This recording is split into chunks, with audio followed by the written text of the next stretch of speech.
The post-free agency draft needs for the New Orleans Saints, ladies and gentlemen. So today we are here with the NFL Stock Exchange, our boys from Trevor Skrmetta from PFF up there on the top left. So we have a situation now where the Saints are nearing the draft. Free agency is relatively calmed down. Free agency, the big names are mostly off the board.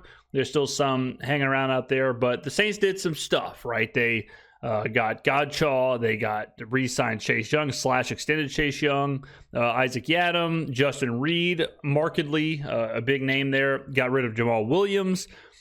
Just now, they signed Brandin Cooks, which, is it a huge deal? No. It is a veteran wide receiver. It certainly is a better option than the Kevin Austin, situations that we had last year, the Mason Tipton, Bub Means, whatever.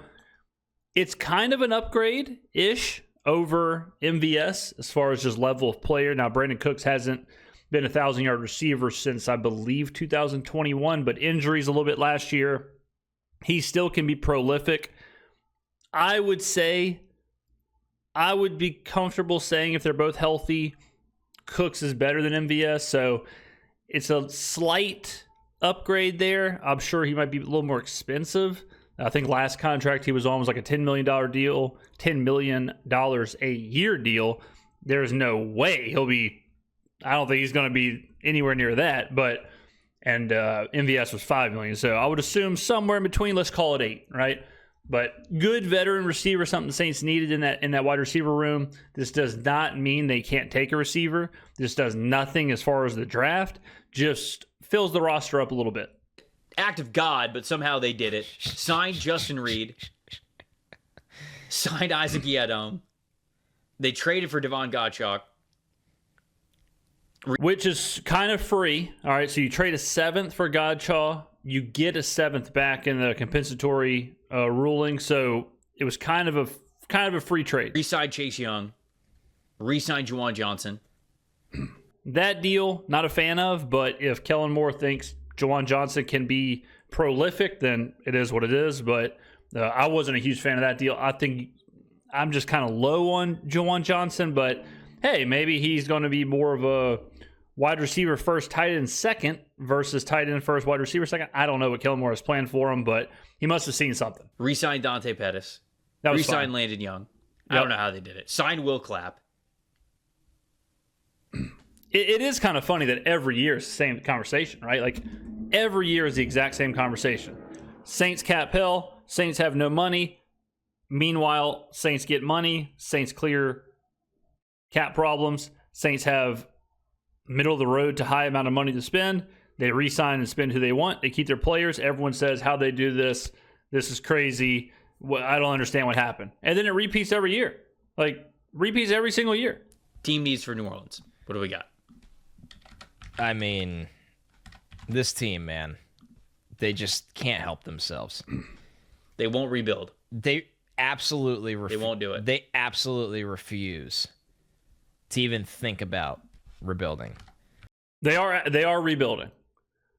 Are they tearing it down? Are they resetting? Are they, trying to actively tank? No.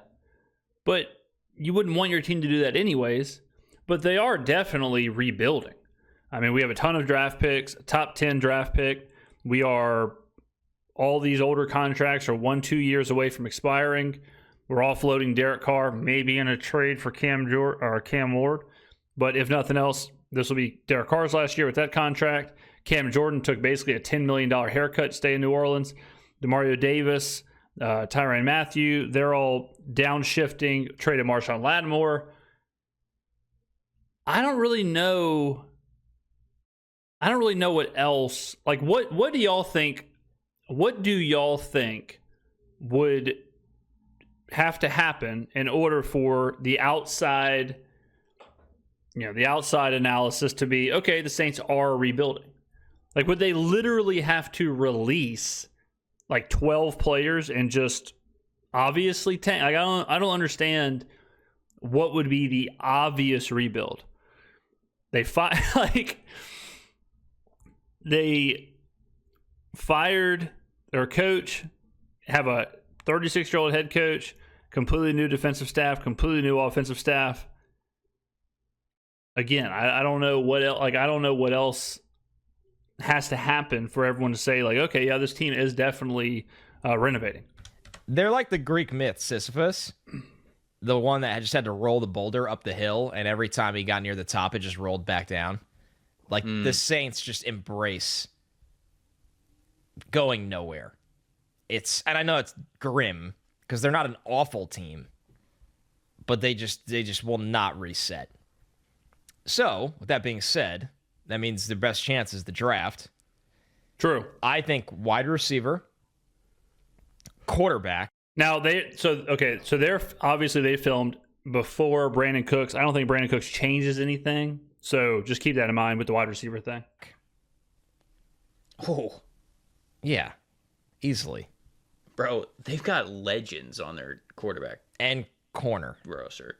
You know, Derek Carr, Spencer Rattler, Jake Haener, Ben DiNucci. I'm not writing down quarterback. They're not taking one. No, but I'm just saying how I feel. This is what this podcast is for. I mean, the Saints need everything. Like, they need every single position, which, again, is a cornerstone indicator that you are rebuilding. A good indication that you are amidst a rebuild is when you need every single position. Every single position on the field, if you told me the Saints drafted, I would be like, oh, I mean, all right, yeah. Our best player is Alvin Kamara. If they drafted Ashton Genty, 9th overall, I'd be like, I mean, all right, yeah, okay, all right. Another one of our best players is Chris Olave. If you told me they drafted Ted McMillan, 9th overall, I'd say, all right. Derek Carr, arguably our best player. If you told me they traded him and drafted Cam Ward, I'd say, oh, hell yeah. I mean, it's wide open for the Saints. It's like Bonnie Blue on spring break. Wide open. You agree on wide receiver? Money. It's to get filthy rich. Yeah, that's sure. what this podcast is for. Oh, man.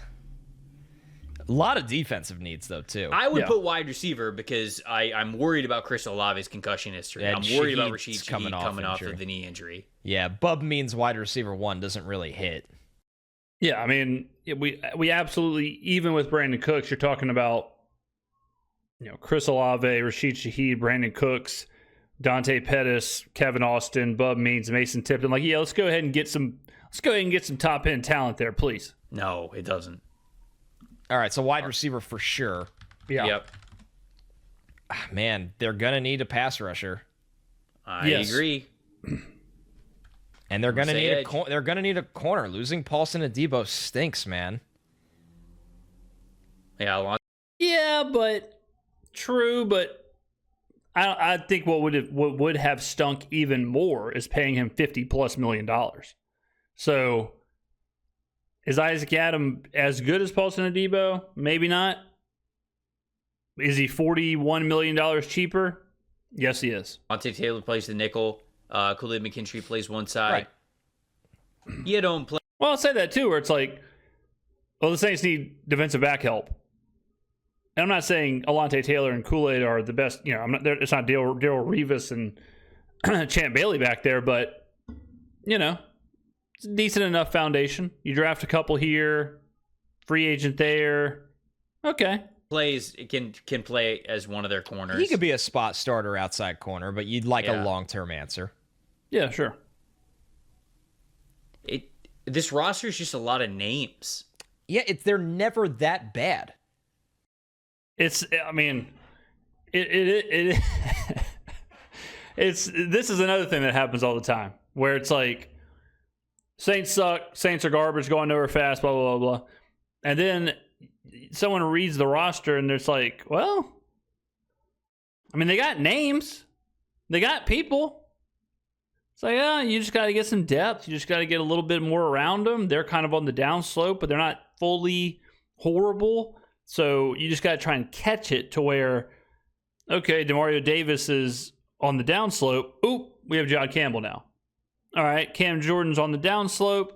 We've got Shamar Stewart. Okay, Alvin Kamara's on the downslope. We have Ashton Genty. Like, you just got to kind of catch it, reload, replace the name. That's what I've been saying all offseason.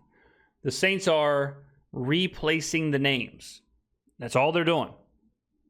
The Cincinnati Bengals right now, Philadelphia Eagles right now, are where the Saints were 10 years ago, where you're good, you've got a good core, you've paid your good core, now you got to hit in the draft, you got to get a lot from young players, keep the winning window open. It's the exact same thing.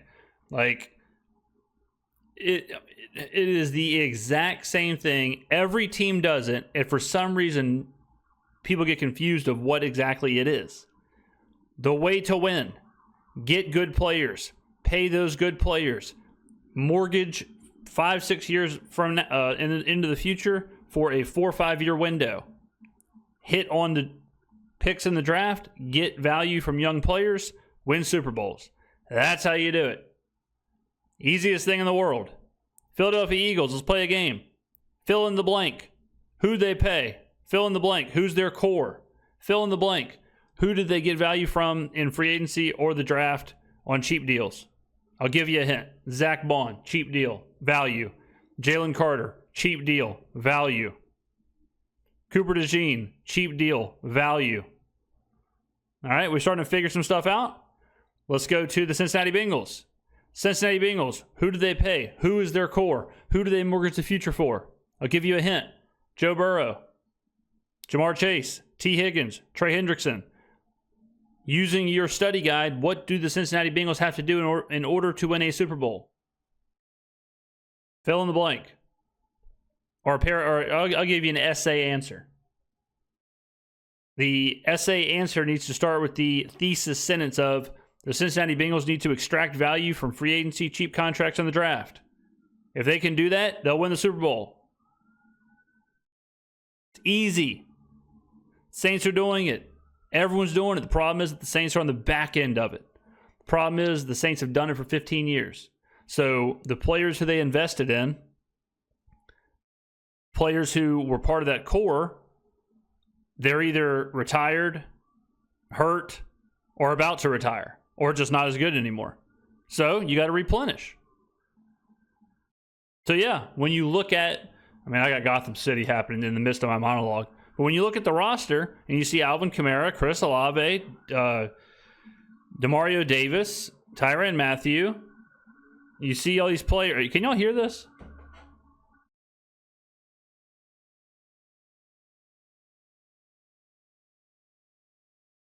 While this is going on, check this out.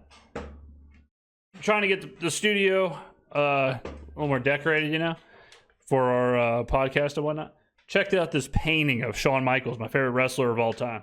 How sweet is this painting? Can y'all see it? I'm moving. Can y'all see? Man, what's going on? There it is. There it is. Huh? How sweet is that? Pretty cool stuff. All right, the sirens are off. But that's what's going on. That's it. It's not that big of a deal. But they choose to be this way. Like, I think their interior defensive line isn't good, but they just traded for Gottschalk. Why? Why? No idea. He was not good last year, by the way. True. Like, Gottschalk is not that. It's not a game changer. It's just a player. But now looking at what we know, they got him for free, pretty much. They have Brian Brzee. They have Nate Shepard. They have Kalen Saunders. Yep. They have Christian Boyd, who I like. They have John Ridgeway. It's just a bunch of names. Right. Like, they have a bunch of backup defensive tackles. Yeah. We absolutely need defensive line help. We absolutely need interior defensive line help. We absolutely need run stoppers. And, we're heading to the draft. So if Mason Graham is 9th overall, it's a very different looking defensive line. And I think they lack starters. Yeah, that's correct. Yeah. I like Carl Granderson, by the way. I think he's a good player. Screaming at me that they have Carl Granderson. They have him listed as an edge. I know he can play inside and out. Wide receiver, pass rusher. Crazy we're not talking about the offensive line, but I don't think it's in their top 3 needs.